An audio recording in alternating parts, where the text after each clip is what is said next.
Welcome to Buckets. My name's Matt Moore. I'm the senior NBA writer for the Action Network. Usually I've got a lot of pep in my step, but this story is pretty serious and does not call for that. We're doing an emergency podcast after on Wednesday, the NBA announced that Jontay Porter has been banned for life from the NBA following not the conclusion of, but results stemming from the investigation into betting activity linked to him, not only in association with his performance, but also direct bets made by him at various sports books, including against the Raptors and against himself in games in which he left the game early.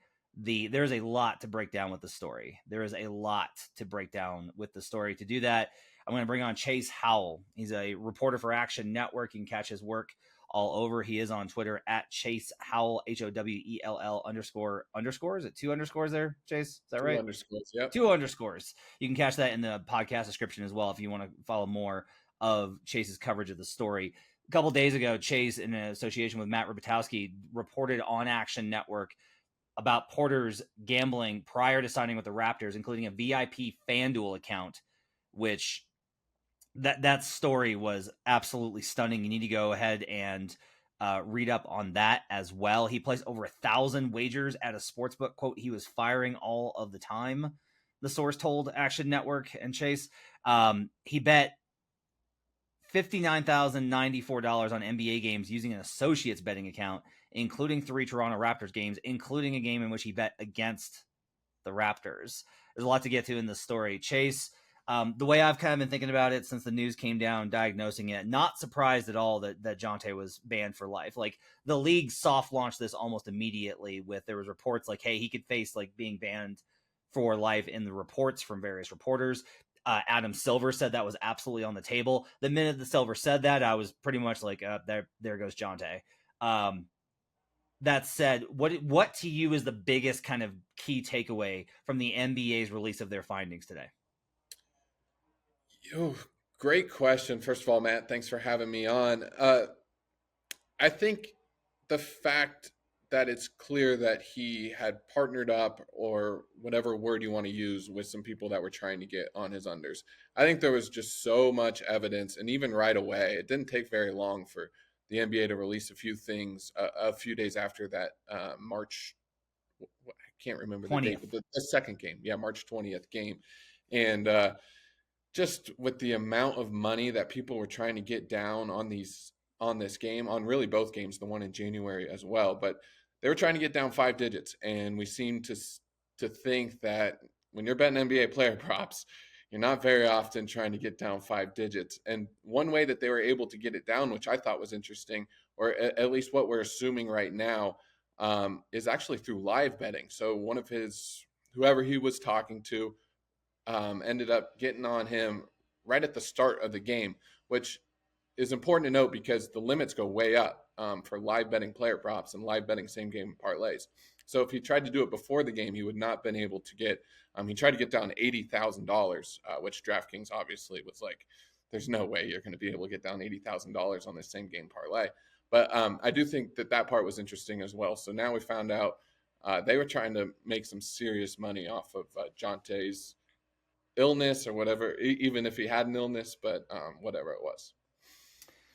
Yeah, so there's 2 things in here. Porter informed an individual, quote, he knew to be an NBA bettor, end quote, about his health status, which that's a separate issue we're going to have to get to.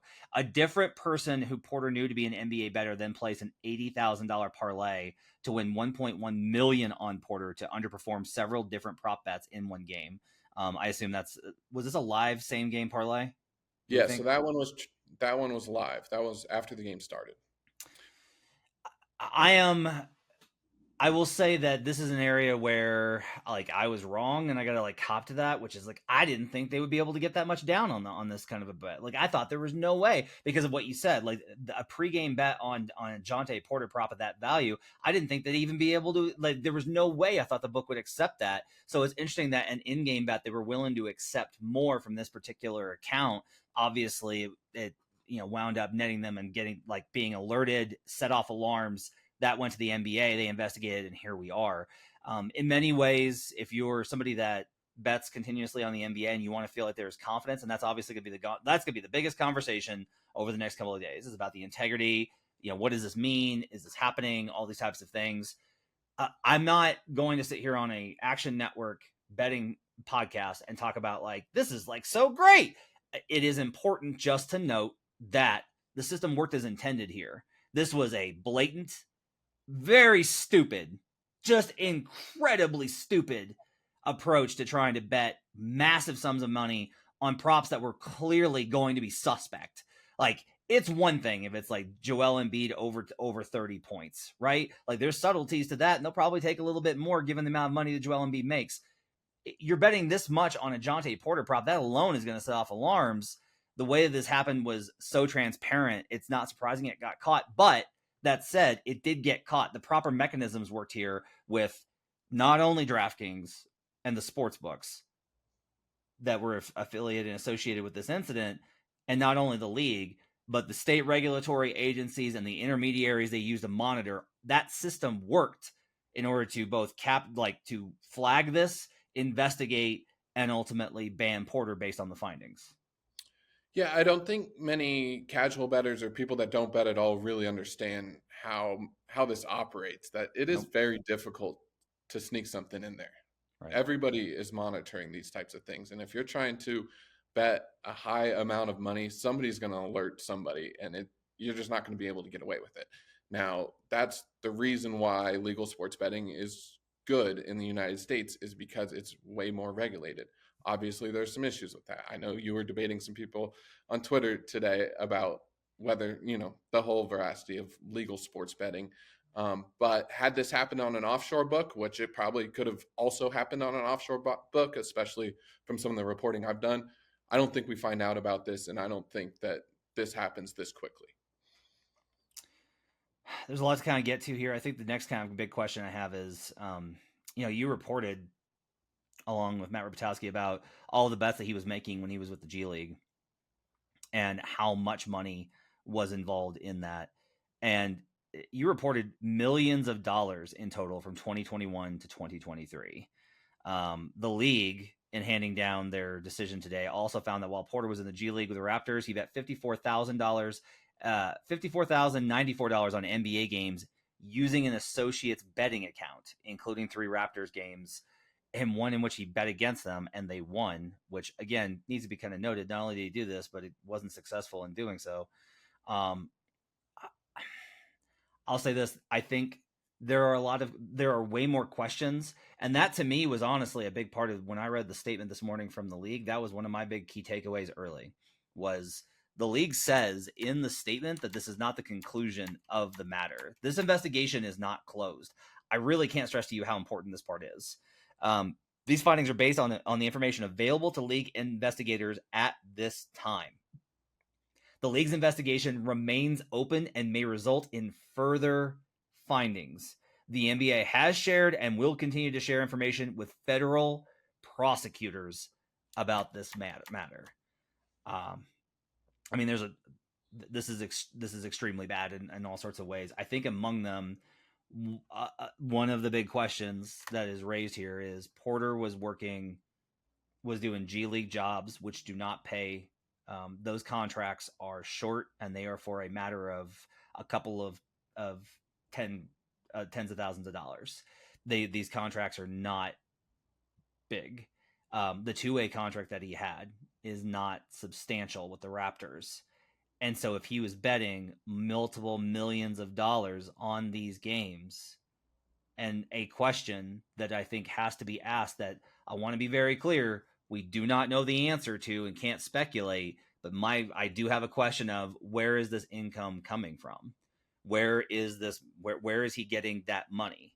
And that's going to be, I think, a big question going forward. That was really the big question. When I started reporting, I had gotten a tip that he was spending a lot of money. He was one of the top VIP guys in the state of Colorado, which you would need quite a bit of capital to be able to do that.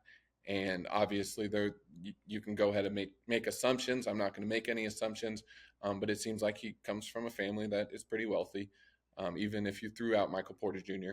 but obviously his older brother makes quite a bit of money in the NBA. I believe a max contract with the Denver Nuggets. Those are things that you can assume. I don't know where he's getting all this money. What we do know is that he is also very interested in the stock market. He does a lot of stock and crypto. He's a partner of a Discord that gives out stock and crypto advice. So he has money that he's been investing over the last few years. So there is some sort of capital that he's been able to build. I don't know where he's gotten it, but even if you look back at, he has an anonymous Twitter account that only gives out stock advice. And if you look back at that, like he was having days where he'd make $40,000 to $60,000 in one day. So you got to be investing quite a bit of money to be able to do that. And he clearly has some money that he's using. Yeah, and just to kind of follow up on that, because I think it's important. I asked, like, to the best of my knowledge, Michael Porter Jr. is not involved in the investigation. Denver has not been notified that Porter is part of this investigation. The NBA did not say anything about Michael Porter in being involved in the investigation. That's a natural, I think, deductive leap that a lot of people are going to make, is like, oh, the brother gave him the money. We do not know. Like, we have no idea, and there's no way at this point to be able to know that. If whatever the information comes out, then we'll react to that then. But I think it's important just to be like, look, you can make assumptions, but you shouldn't do that here. We don't know. There's a lot that we don't know about the story and about where it's going to go from here. And I think making assumptions on where it's going to go is probably a mistake, because this has already taken a number of turns, for that matter. There's kind of when I looked at it on Twitter, I talked about this, writing an article on it now. I think there are levels of the violation here, and it's the problem for Jontay is that pretty immediately the base level, the lowest level of, like, he was gambling on NBA games. Immediately, you're banned for life. Doesn't matter what you were betting on, you're banned for life. Like, you bet on games, you are no longer going to be allowed. That is. You got to, and this has been an interesting of conversation, because there's a lot of assumptions made, I think, by people outside of the betting sphere about what it is that the players are and are not aware of. And I'm like, guys, I'm in the locker room 3 times a week. There are signs everywhere that say no gambling, no tipping. That last point, I think, is extremely important, and this is where it's going to get thorny. One of the things that the NBA said was that he alerted someone that he knew to be an NBA bettor about his health status. This is going to get to be an uncomfortable conversation, because ultimately, information is the most valuable thing. Let's separate out him betting against his team, instant ban. Him betting on games, instant ban. Him, at least the league at least alleges, at least suggests very strongly, that he purposefully left the game in the games in which his under was prop, which is what set off this entire concern. That's an instant ban. If we just circle in giving the information to a bettor, that's where I think we're going to get into, like, a really dangerous area here of, like, what are players allowed to say and not say? How do you contain that information? If you say to a friend, if you say to a close family friend, yeah, I'm not going tonight, my wrist is still bothering me, it's still inflamed, I'm going to wait, I'm not playing tonight, and that person then goes and bets with that information provided, is that on the player? How do you prove that information was provided in an attempt to bet? Like, these are the questions that are going to come out of this, which are going to be really problematic for the league, for the books, for everyone. You can't make, like, a network of everyone that the players know and be like, none of them can bet. You can't do that. And so you're in a real bind here as far as being able to say, like, how do we control this information, when ultimately that information is the most powerful for bettors betting props on a nightly basis? Yeah, it's going to be very interesting, because I think when they wrote the most recent CBA, which was what, 2022, 2023, they allowed family members to be able to bet. And these types of people, they know things. Like, even if they don't Right. mean to tell them that they're hurt a little bit, they already know it. Or even a reporter that's in the locker room all the time. You know things, and you know also that you're not really allowed to tell people. Like, you know when a guy's not going to play. Sometimes that can be tough, though. You just start talking to people. You're like, oh, Jamal's not quite back yet. But that stuff just happens, and it's going to be very, very hard to control. I don't know how the NBA attempts to tackle that, but I think it's an interesting topic to discuss for sure. I mean, I'll say that for me, I'll just say, like, I don't think that, like, you can make these assumptions and then just, that's not what happens, because you can, like, talk to a guy and be like, how's the wrist feeling? And be like, it's not great. And then, like, he'll just play because He wakes up Hmm. one day and he feels pretty good and he goes. So I think being in the inner circle, I think, is a lot different. That's one of the issues. Is like, yeah, you can make deductive reasonings, but a lot of those times those things are wrong. Um, but I do think that the delivery of information, I think, is a big concern here. As far as him betting against the team, one, it's just hilarious that he bet against a tanking team and lost. That's just, I'm sorry, it's just a funny outcome. I think that's a really damning thing here. Um, it is important to note, however, that this is like an impact of tanking, right? Where it's like, okay, player bets against team. Now, again, can't bet on NBA, period. And one of the things in the story that you had was that the FanDuel account, he was limited in not being able to bet on NBA or college basketball. Is that correct? That's right. Yeah. So, like, that I think is like a really important kind of element of this too.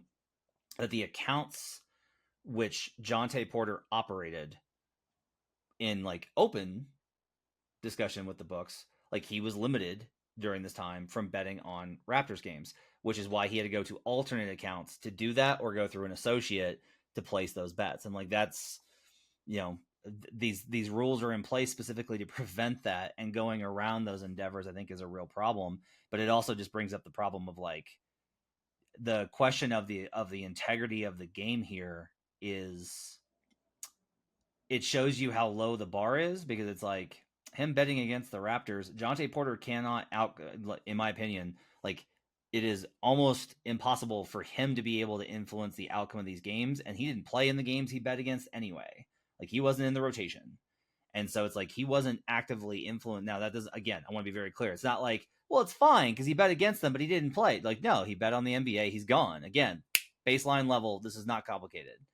But I do think it's tough when we have this kind of implication of what these things are, when it raises the questions of what's going to happen with other players or these other situations. What was the most surprising thing to you that you learned about with the FanDuel VIP account? Because I think that that's like a really important story to kind of hone in on. Is this is a professional athlete who is the brother of a professional athlete, um, who has a VIP account, and you reported in the story a little bit on who else have access to those kind of accounts in Colorado. Can you talk a little bit more about those VIP accounts?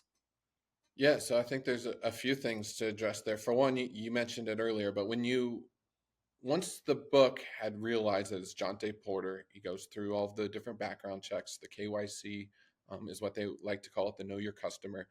They will actually remove NBA and college basketball from his menu. So when he pulls up his FanDuel account, logs in, he won't see any NBA lines or college basketball lines to even have the urge to possibly bet on.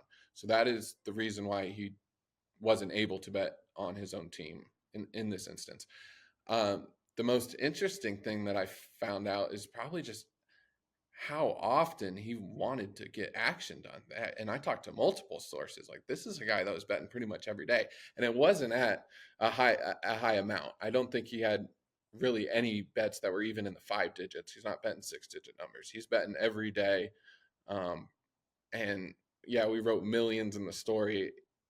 This guy was averaging from two sources that I had heard, he was averaging over 2 million a month. So this is a guy that was betting a lot on a lot of different sports too. That was one thing, is he bet on European soccer, European basketball, which is actually legal, by the way. I think they're allowed to bet Euro basketball. It's probably frowned upon, but from everything I read in the CBAs, Euro basketball, just a lot of interesting sports, Korean baseball, those types of things. So I thought that was interesting. He was just, he was a guy, and we see this a lot in the betting world. He was a guy that just loved to bet. And I think that brings up the biggest question, the biggest oversight type of thing is, we got to look at how sports books talk with the league, regulatory matters. Somebody should have alerted the NBA that this is a guy that bets a lot. I think that's kind of the point that we need to get to. Yes, he's not betting on the NBA, he's not betting on college basketball, but I do think that the NBA needs to know if a guy is betting at a high amount at a high volume. Yeah, and I wonder about that conversation and when it happened, right? Like, I wonder, like, did your sources indicate whether they had informed their superiors to speak to the NBA about it? Was there any conversation about that? It doesn't sound like they spoke to the NBA. No, they know what they're able to do. They know that they aren't going to allow him to bet on the NBA because they can get in a Right. lot of trouble in the different Sure. states with that. But once they Yep. just cut him off, I don't think they inform the Yeah. NBA. So I think that you're absolutely right. I think that, and this gets into problem betting, right? Because this ties into what the NBPA said today, which is their statement today. The NBA permanently disqualified Jontay Porter for violating league gambling rules. The NBPA exists to protect and support the interests of all 450 NBA players, both as individual players and as a collective. Adherence to league gambling policies is paramount to maintain the integrity of our athletes and protecting the future of the sport. So, like they say right up front, like gambling is bad, right? Like this is like the big statement from the NBPA is to say like absolutely not. We got to protect the integrity. This can ruin it for everyone. Next paragraph is the NBPA will make sure Jontay has access to the resources he needs during this time in light of the NBA's decision. All players, including Jontay, should be afforded appropriate due process and opportunity to answer any charges brought against them. The NBPA will continue to provide all players with training materials to ensure they understand how to properly navigate the complex sports betting landscape. So some of where we're at with this is there's this assumption of there being like nothing for the players, and like that's not accurate. The NBPA has resources. The NBA does provide at the beginning of the season, like, hey, like these seminars of like, hey, here's what you need to know about these things. Here's why this is important. And if you have an issue, like you can call this number and we'll get you help. There are these resource materials available. And clearly Jontay did not take advantage of them, which, from what you said, like that's pretty concerning behavior based off of the amount that he was betting relative to his means. And so I do think that there's a number of like complex issues in this, but I think there's definitely a question of what is that process like, because there's customer privacy concerns from a sportsbook standpoint, which they're only going to pursue, and as far as it's to their own interests, right? And then there's the league and their confidentiality and those types of things, and this is all like difficult in the landscape, and they're navigating this. But I do think that what we've seen is like we do see kind of this network working in this instance to capture what was a very blatant and easy to spot concern. Something that a lot of people fans have brought to me today is like, okay, but what if there's a more complicated effort? And like that is a concern, and it's one of the reasons why I've been pretty upfront with the discussion point of like, this is not the end. Like we're not going to see this happen and then like nothing else is going to occur. Just from a statistical standpoint, it's very likely that we're going to see another incident like this happen.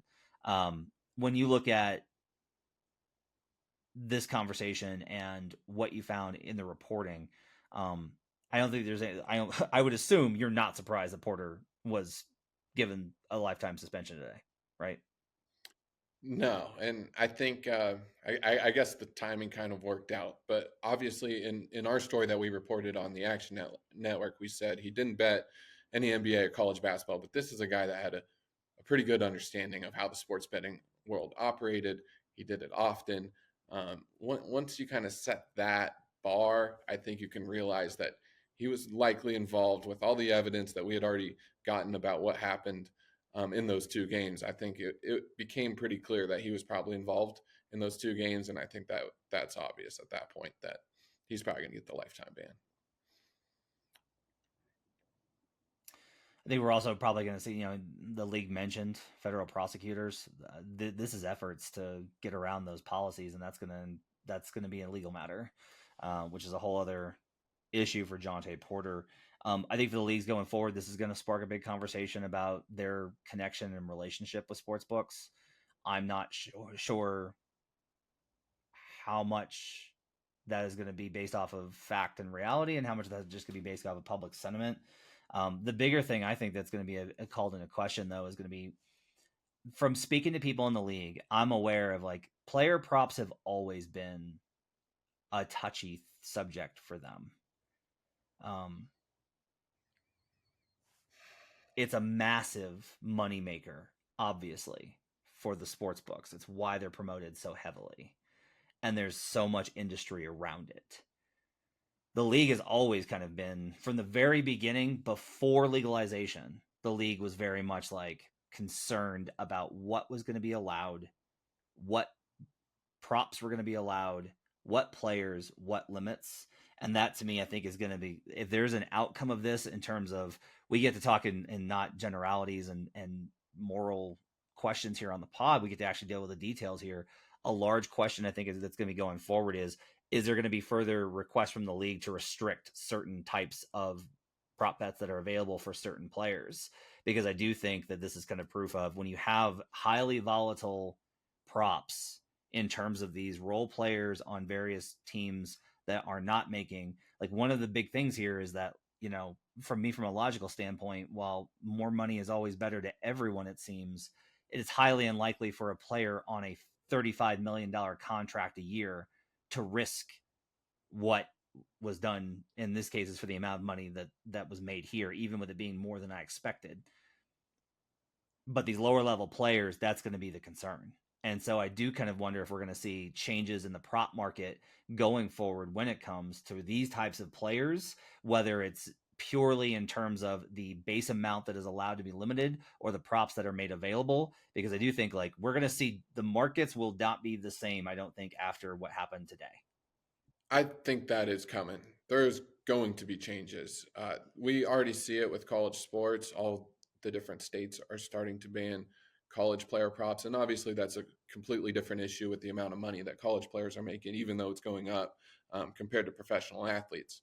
But with as much as they're already trying to make an impact there, I think we're going to see it at NBA levels. And like you mentioned, it's the smaller players that's probably the bigger deal because they can possibly make some money off of this. But I also think it's just such a harassment issue at this point. And the players are so over it. They're so over getting tweeted out after games about their different props.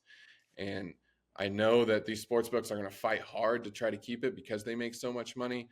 But it just seems like in the end, it could end up being better for everybody that these aren't as readily available as they are. And I don't remember, I'm a little bit younger, but it seems like before sports betting legalization in the United States, like it was pretty hard to get money on any player props. It just has become such a big deal now.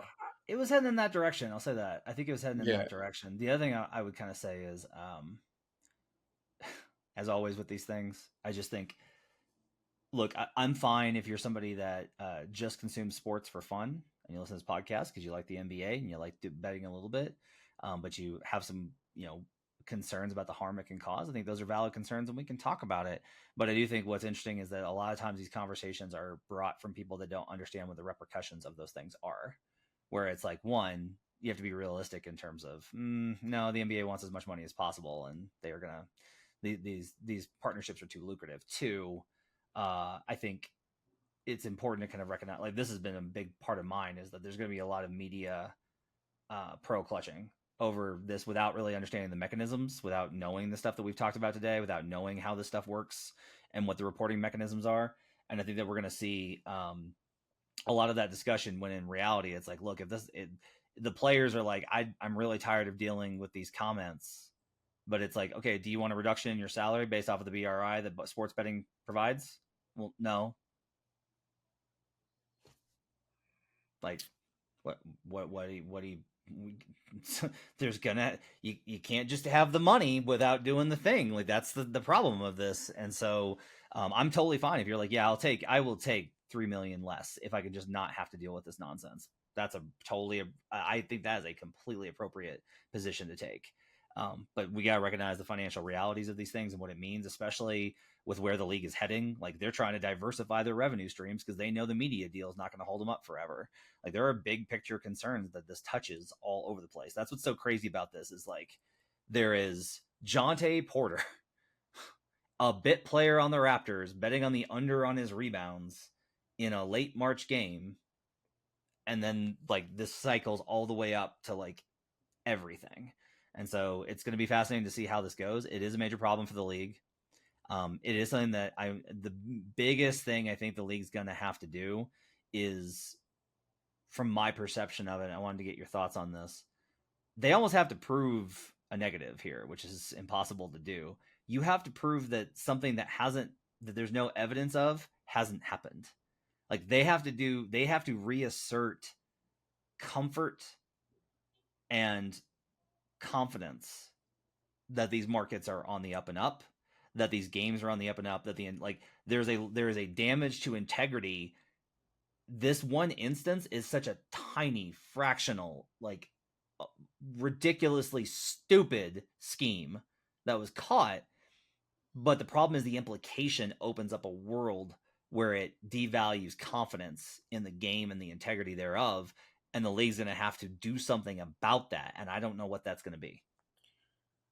I'm not quite sure what it would be either, but it's going to be difficult because everybody that was against sports betting, or still is in some states where it's not legal, that's one of the biggest arguments is the integrity of the game. And people that don't quite understand how sports betting works, they think that it's going to make it such a great impact. And I don't think Jontay Porter not playing made much of an impact on the NBA in those two instances. But people are going to make that argument. And this is what people have been talking about for a while. People that don't quite get it are going to point to this and say, this is why we shouldn't have sports betting in the United States. This is why they need to be better about it. But I also think that we, as people that are a little bit more on the pro sports betting side, we can point to the regulatory matters and why it's important to have. So it is an interesting discussion. I'm not sure which way they're going to end up going. I kind of want to ask you a question about this seems to be the first big instance in the NBA. I'm kind of surprised by that just based off the sport itself. It's so individualized.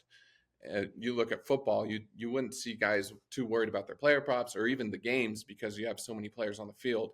I feel like NBA is the easiest sport for this to happen. And I'm kind of surprised. Are you surprised that this is really the first instance of it? Yeah, I mean, I'll say this. I'm surprised that this was the first gambling. It's interesting because there's two things about this, right? One is it took this long for there to be a gambling scandal versus the other sports which had them, but the other sports were not implicit with the player impacting. And so that's what's really ironic about this is like the NBA made it a full year past the NFL with having these issues. And then what did they hit? They hit the one they hit the jackpot of the one in North American sports leagues where the player has actively impacted negatively his own props, essentially being alleged to throw those games in terms of his performance in pursuit of those. That's just like the reality of how crazy this is for the league. So I do think I don't think, like I said, I don't think this will be the last incidence of the players betting on sports, right? Or getting caught betting on the NBA. To say that I think that there's going to be a rash of, oh yeah, players are betting against themselves. I don't think that's the case. In part, I will say that a big reason for that is like the money. Like Porter, in part here, like look at, all right, 1.1 million is like, okay, a good chunk of change. If he picked up like a 3-year contract, if he just played well and picked up a 3-year contract, it's going to be 3 times that. And that's what's so ridiculous about this. And so most players, even the vet men's are going to make so much more. So I think I just think it was an incredibly stupid plot, which again, I think it's fair to be like, hey, the NBA, like it worked, it caught this. And then also be like, yeah, it caught it because this is an incredibly stupid plot. And what happens when there's any sort of nuance to it. And that's one of the things I think the NBA is going to be battling. We'll track it here on Action Network. We'll keep you up to date with all the information about this investigation and the fallout from the Jontay Porter situation. My thanks to Chase Howell. Make sure to follow him on Twitter at Chase Howell __. It's in the podcast description. You can also read his story along with Matt Robotowski on Action Network. That's in our episode description as well. All the normal playoff stuff resumes in the next episode that you'll hear. Appreciate you guys being with us. Thanks for listening to us. We'll see you guys again next time on Buckets.